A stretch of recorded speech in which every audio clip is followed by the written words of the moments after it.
The ceasefire corridor over Tarth Menace 4 looked too clean on the tactical display, which was the first reason Commander Rowan Cade distrusted it.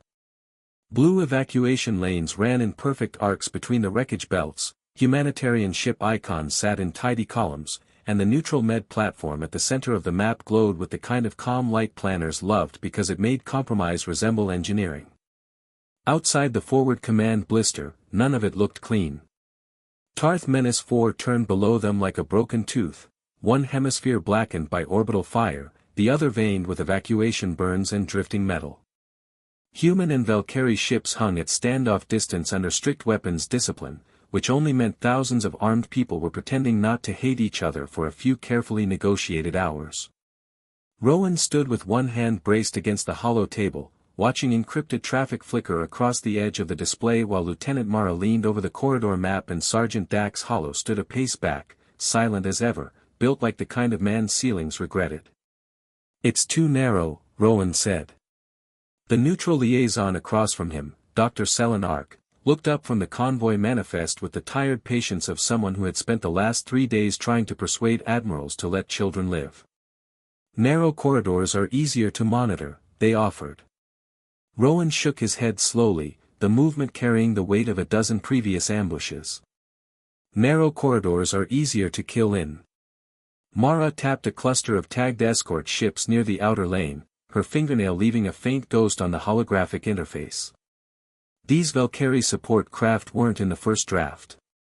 Dr. Selen Ark adjusted their collar with a nervous precision that spoke of too much caffeine and too little sleep. Security revision. Both sides requested additional escorts for the med platforms after the incident on Vorlon Station. Dax finally spoke, his voice low and flat as the edge of a combat knife that had seen too many sharpening cycles. "That's narrative preparation."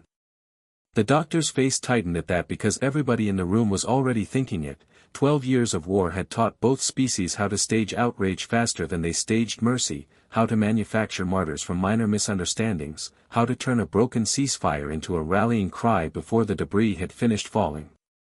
Officially, this corridor existed to move wounded civilians, med staff, and critical supplies between the besieged orbital habitats and the surface treatment centers. Unofficially, it was a trap dressed as diplomacy, and everyone present knew that the Velcari had never once accepted a neutral corridor without slipping something venomous into the plumbing, a cloaked observation drone disguised as a supply pallet, a communications relay that just happened to scan human fleet frequencies, or worse, the slow creep of assault ships painted in humanitarian white. What the Velcari had not yet learned, despite a decade of brutal interstellar conflict that had rewritten the maps of 3 spiral arms, was that human fear did not break into panic, it distilled into something far more dangerous, cold, meticulous, weaponized patience that could wait for years, decades, entire generations if necessary, for the perfect moment to strike back against those who had wronged them. Rowan had spent the last 60 hours without sleep, his augmented tear ducts keeping his eyes functional while his mind churned through every Velcari tactical doctrine ever captured, inferred, or bought from black market sources. He noticed the pattern because pattern recognition was what humanity did better than any species in the known galaxy. They spotted the wolf hiding in the sheepfold, the predator circling the campfire, the trap disguised as a gift. The Velcari ambushes followed a rhythm as predictable as a heartbeat, first the gift of a clean lane, wide enough to create confidence but narrow enough to restrict maneuver, then the slow creep of security assets into positions that looked protective but were actually preparatory for a crossfire, then the quiet adjustment of sensor nets so that both sides could see only what the Velcari wanted them to see, and finally, the tightening of the noose exactly 5 minutes after the human convoys. Midway point, when both ends of the corridor would be clogged with evacuation traffic and escape would be mathematically impossible. He had seen this pattern on Eridani's Cross, where 3 human hospital ships had been turned into expanding clouds of debris while the neutral observers investigated. He had seen it on the shattered rings of Viridian, where a humanitarian corridor exactly like this one had become a killing field that still glowed on sensor scans 2 years later. He had seen it on the frozen cemetery of Outpost 12, where the Velcari had waited until the human medics had unloaded their supplies and were standing unarmed in the snow before they opened fire. Every time, the Velcari assumed their technology and their numerical advantage would carry the day. Their ships were faster, their weapons had longer range, their soldiers had been bred for war across 10,000 years of brutal planetary consolidation. Every time, they forgot that humans, when cornered, stopped being prey and started being the thing that digs traps inside traps, the thing that turns defensive positions into gravitational singularities that swallowed attackers whole. "We're not canceling the corridor," Selen Ark said, their voice carrying the desperate hope of someone who had invested their entire career in this single moment of fragile peace. "The wounded on both sides, we have 30,000 pediatric cases waiting on Tarth Menace alone. Children, Commander. Children with radiation sickness, with kinetic trauma, with conditions that will kill them in the next 72 hours if we don't move them."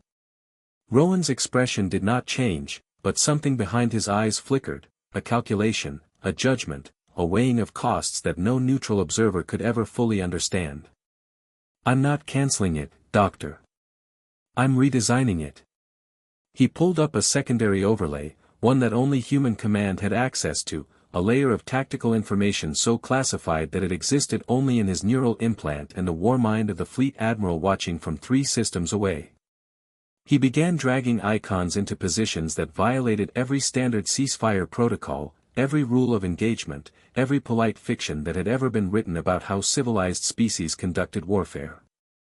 Mara's eyes widened first because she saw where he was going. The humanitarian shuttles would not follow the agreed lane, they would drop into the wreckage belt and use the electromagnetic interference from the old battles to mask their approach vectors, moving like ghosts through the graveyards of previous conflicts. The med platform would not be a passive recipient waiting for whatever violence came its way, it would become a hardened relay, its civilian shielding actually hiding point defense clusters that could snap online in under 2 seconds, turning a target into a bastion before the enemy could blink. The supply containers marked as medical essentials would contain not plasma and bandages but breaching charges and emergency thrusters, allowing any shuttle to become an evasive fighter if the corridor turned red. And the escort ships, the ones the Velcari had so helpfully added to their side of the manifest, those 12 security craft that had appeared in the latest revision with no explanation and no oversight, they would find that every single human vessel in the corridor was not carrying medical supplies at all. Instead, each human ship carried a new type of electronic warfare suite codenamed Grief's Echo, developed in secret labs on the asteroid habitats of the Outer Belt, tested on captured Velcari prisoners who had volunteered for the experiments in exchange for leniency, and deployed for the first time in this very corridor. Grief's Echo did not jam Velcari communications, it did not scramble their sensors, it did not disable their weapons. Instead, it listened. It listened to the unique frequency signatures of each Velcari ship's command channel, analyzed the vocal patterns of their bridge crews from millions of hours of intercepted transmissions, and then, when activated by a single encrypted code that Rowan carried in his own bone conduction implant, it flooded every Velcari combat frequency with the recorded screams of their own fallen soldiers, harvested from black box salvage over 12 years of mutual atrocity, cleaned and filtered and enhanced. Until each death cry was as clear as if the soldier were standing right behind the pilot's chair. "That's monstrous," Selen Ark whispered, their face gone pale as the implications settled into their bones like frost. "That's psychological warfare on civilians. That's a violation of every neutral accord signed in the last century." Rowan turned to face the doctor fully, and for the first time, the neutral liaison saw what humanity looked like when it stopped pretending to be gentle, when it dropped the mask of civilization that everyone wore during peacetime and revealed the hunted, hungry, indomitable thing that had survived extinction events, ice ages, world wars, and now interstellar genocide. "Doctor, the Velcari put a nursery in their last ammunition depot because they knew we wouldn't hit civilians. They painted the walls with cartoon animals. They filled them with the children of their own officers. They installed and then they broadcast the location to every human intelligence channel they could find. They counted on our restraint. They built their entire ambush doctrine around our hesitation, our morality, our pathetic human need to be the good guys even while they were burning our colonies from orbit." He tapped the display where the false med platforms gleamed like bait in the cold light of the holographic projector. "We are no longer hesitating. We learned that lesson on Outpost 12. We learned it on Viridian.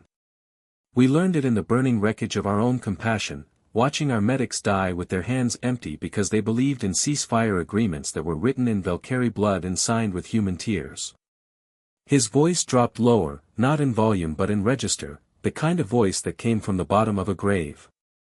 If they try to close that corridor today, they will discover that every single human ship in this system is not a transport, not a hospital, not a mercy vessel. It is a tombstone with engines and a name carved into its hull, and we will make sure they read the inscription before we pull the trigger. Dax Hollow finally moved from his position of statuesque silence, stepping to the comms panel with the deliberate economy of motion that marked a man who had killed more enemies than most soldiers had ever seen.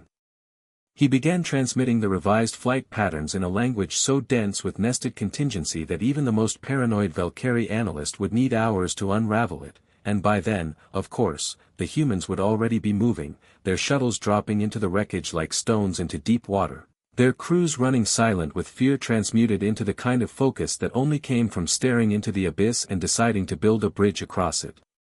Mara keyed her own console and pulled up the casualty projections.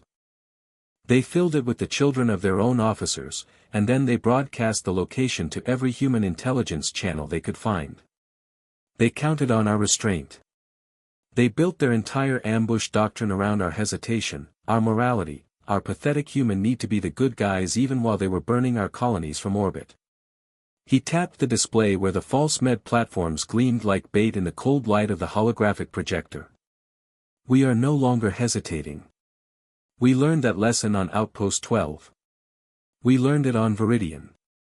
We learned it in the burning wreckage of our own compassion, watching our medics die with their hands empty because they believed in ceasefire agreements that were written in Velcari blood and signed with human tears. His voice dropped lower, not in volume but in register, the kind of voice that came from the bottom of a grave.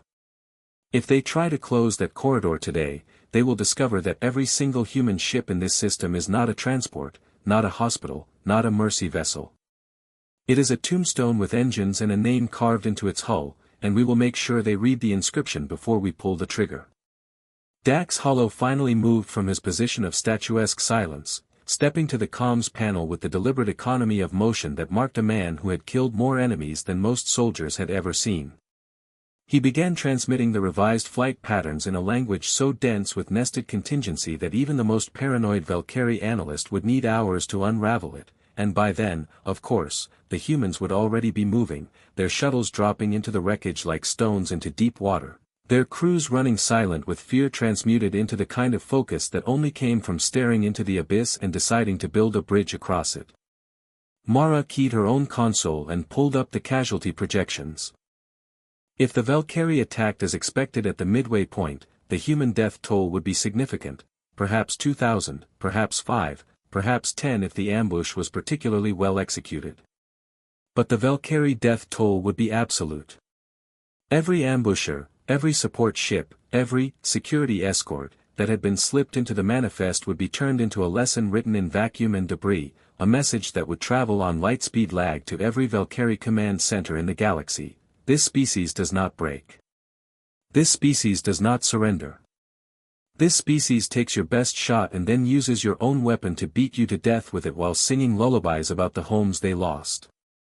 Command approves, Dax said flatly, receiving the final go code from Fleet through the encrypted channel that only his implant could decode. The words were simple, but the weight behind them was the accumulated grief of 12 years, 4 months, and 17 days of war. They want to know if you can accelerate the timeline. Rowan smiled then, a thin expression with no warmth behind it, the smile of a species that had looked into the abyss and decided not just to survive there but to build a home, raise children, plant gardens, and defend every inch of soil with teeth and nails and homemade explosives if necessary. Tell Command we've been accelerating since the first hour of the war. They just didn't notice because we were polite about it. He turned back to the display, his fingers dancing across controls that would reshape the corridor from a killing field into a delivery system, not for supplies, but for a message. Outside the blister, the first wave of human shuttles broke formation with a synchronized precision that spoke of countless drills conducted in the dark, in the cold, in the certain knowledge that someday this moment would come. They plunged toward the wreckage belt, their running lights dark, their transponders broadcasting false identities that would take the Velcari at least 10 minutes to verify, their crews breathing in the rhythm of old Earth hymns and combat drills, mixing the sacred and the profane into a cocktail that had sustained human soldiers since the first cavalier picked up a rock and decided that today was not the day his tribe died. The Velcari escort ships held position, their commanders confident in their technology, their numbers, their carefully laid trap. They did not know that the trap had been reversed. They did not know that the hunter had become the hunted.